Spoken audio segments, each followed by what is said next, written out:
2.0 movie में दिखाई जाने वाली मोबाइल रेडिएशन वाली जो थियरी है वो पक्षी के लिए हानिकारक है, लेकिन क्या है वो ह्यूमन के लिए भी हानिकारक है।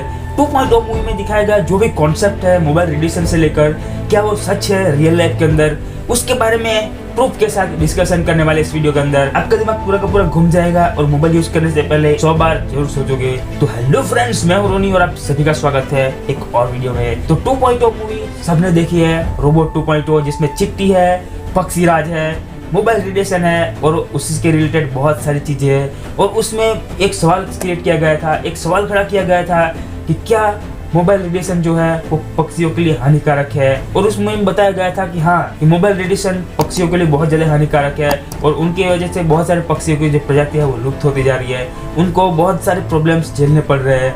लेकिन क्या ये जो मोबाइल रेडिएशन है, ब्लूटूथ है, वाईफाई है, मोबाइल टावर से जो कंसिस्टेंटली मोबाइल फ्रीक्वेंसी जो आ रही है, क्या वो ह्यूमन के लिए भी हानिकारक है? क्या वो ह्यूमन में कैंसर पैदा कर सकती है? क्या माइंड को डिस्ट्रैक्ट कर सकती है? उसी के बारे में डिटेल में डिस्कस करेंगे। तो सबसे पहले तो 2.0 मूवी की बात कर लेते हैं। हाँ, 2.0 मूवी के अंदर नॉर्मली जो कॉन्सेप्ट था और पक्षी राजन का जो सवाल था कि आप जो मोबाइल की फ्रीक्वेंसी यूज़ कर रहे हो, नेटवर्क प्रोवाइडर जो यूज़ करते हैं वो बहुत ज़्यादा हाई रेट में प्रोड्यूस करते हैं वो फ्रीक्वेंसी, ताकि जो घर में बैठे हैं, जो लिफ्ट में है, जहाँ पे नेटवर्क नहीं आता वहाँ पर भी पहुँच सके।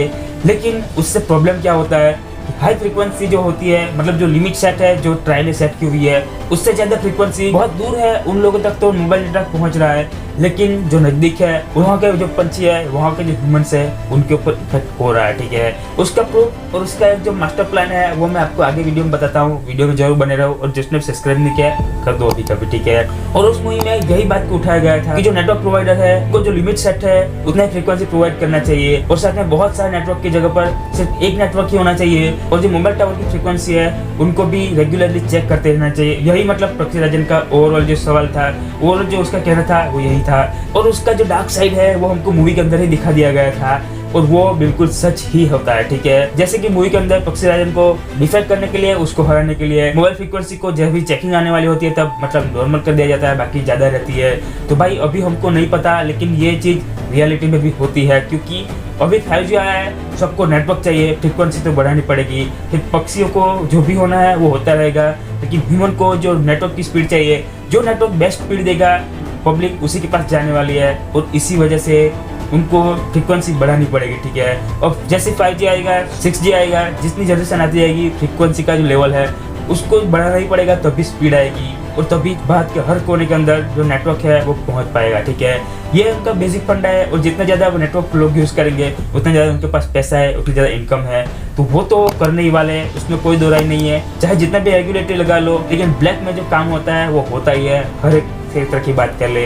अभी जो सवाल के ऊपर आते हैं कि क्या मोबाइल रेडिएशन है वो इंसान के लिए भी हानिकारक है, तो हाँ, अब मैं ऐसा क्यों बोल रहा हूँ, क्योंकि उसका प्रूफ है, उसका एक डार्क सीक्रेट है मेरे पास। ठीक है, और साथ में ये जो वाईफाई है, ब्लूटूथ है और उसके साथ साथ और भी बहुत सारे जो कम्युनिकेशन डिवाइस यूज़ किए जाते हैं, तो उनकी फ्रीक्वेंसी क्या हमारे ब्रेन को इफेक्ट करती है, क्या ब्रेन कैंसर कर सकती है या फिर इंसान के बॉडी के सेल्स को कैंसर कर सकती है। अब इसका प्रूफ या फिर डार्क साइड आप यूट्यूब पे, इंस्टाग्राम पे या फिर गूगल पे कहीं पे भी सर्च कर लो, क्या मोबाइल रेडिएशन इंसान के लिए हानिकारक है, सब जगह पर सिर्फ एक ही चीज लिखी मिलेगी कि there is no evidence to mobile radiation is harmful for human या फिर causing cancer in human bodies या फिर ह्यूमन सेल्स। ठीक है, ये जो चीज़ है ना, आप इसे समझ सकते हो, हर एक चीज़ के ऊपर स्टडी हो सकती है, हर एक चीज़ के ऊपर रिसर्च हो सकती है।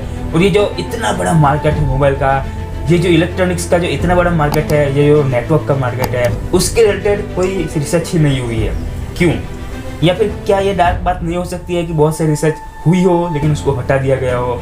क्योंकि अगर लोगों के सामने ये रिसर्च आ जाएगी, ये जो मोबाइल रेडिएशन है, मोबाइल के अंदर से जो वाईफाई, ये जो ब्लूटूथ निकलता है, उसकी जो रेज है ये ह्यूमन को इफेक्ट करती है या फिर कितने लेवल पे इफेक्ट करती है, माइंड को डिस्टर्ब करती है या फिर जो भी करती है, जो भी असलियत है वो अगर हमारे ह्यूमन के सामने आ जाएगी तो उनको नुकसान तो होने ही वाला है। और अगर कैंसर होता हो या फिर और भी कुछ ज़्यादा इफेक्टिव या फिर हार्मफुल होता होगा तो फिर उससे मोबाइल कंपनीज की बात हो गई, या फिर उसकी जो एक्सेसरीज है जो ब्लूटूथ वाईफाई से चलती है उनकी मैन्युफैक्चरर्स की बात हो गई, या फिर जो नेटवर्क प्रोवाइडर्स है उनको बहुत बड़ा लॉस हो सकता है।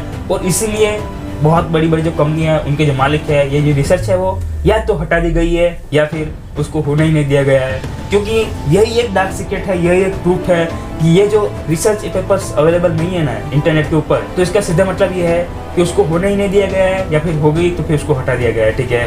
क्यों? क्योंकि अगर ये पब्लिक के सामने आया तो फिर उनके मोबाइल की सेल्स, वाईफाई की सेल्स, ब्लूटूथ के रिलेटेड जो एक्सेसरीज है उन सब के मैन्युफैक्चरर्स को बहुत बड़ा लॉस हो सकता है। और इसीलिए मेरा कहना यही है, मेरे को 78 to 80% तो लगता ही है कि जो मोबाइल रेडिएशंस है, ये जो वाईफाई है, ये जो ब्लूटूथ है, इसके रिलेटेड जो भी एक्सेसरीज है, स्मार्ट वॉच हो गया, जो भी आपकी बॉडी से कनेक्टेड रहती है ना 24 घंटे, वो आपको कहीं ना कहीं कुछ ना कुछ लेवल पे नुकसान तो करता ही है।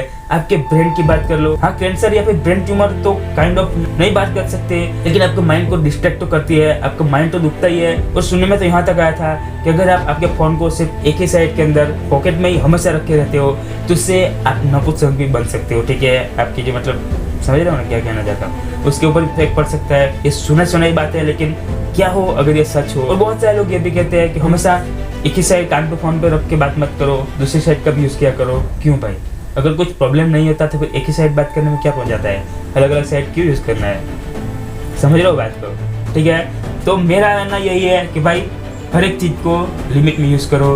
कंपनियां तो बेचेगी, सिर्फ अच्छी चीज़ें दिखाकर उनके जो नुकसान करती है ऐसे रिसर्च को छुपा दिया जाता है। तो कहने का मतलब यही है, इससे बचने का तरीका हर एक चीज़ को लिमिट में यूज़ करो, जितना ज़रूरत है उतना यूज़ करो। बाकी तो आपके ऊपर है, अगर वीडियो पसंद आया तो फिर सब्सक्राइब कर सकते हो। बाकी इस वीडियो से अगर आपका दिमाग घूम गया हो तो एक और घुमा देने वाली वीडियो की बात करता हूँ कि हॉलीवुड का 3000 करोड़ का बजट और इंडिया का 600-700 करोड़ का बजट एकदम सेम टू सेम ही होता है।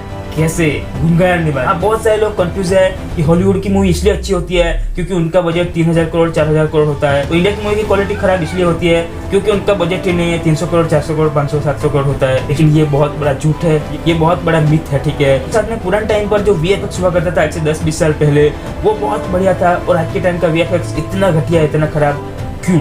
उसका भी एक डार्क सीक्रेट है, जो कि इन दोनों सवाल के जवाब मैंने ये वाले वीडियो में बता के रखे हैं, जो कि आपको एंड स्क्रीन के ऊपर दिख रहा है। इसके ऊपर आप क्लिक करके डेफिनेटली चेकआउट कर सकते हो। बाकी लाइक कमेंट शेयर वाला मामला तो आपके ऊपर छोड़ा, अगर इच्छा हो तो कर देना।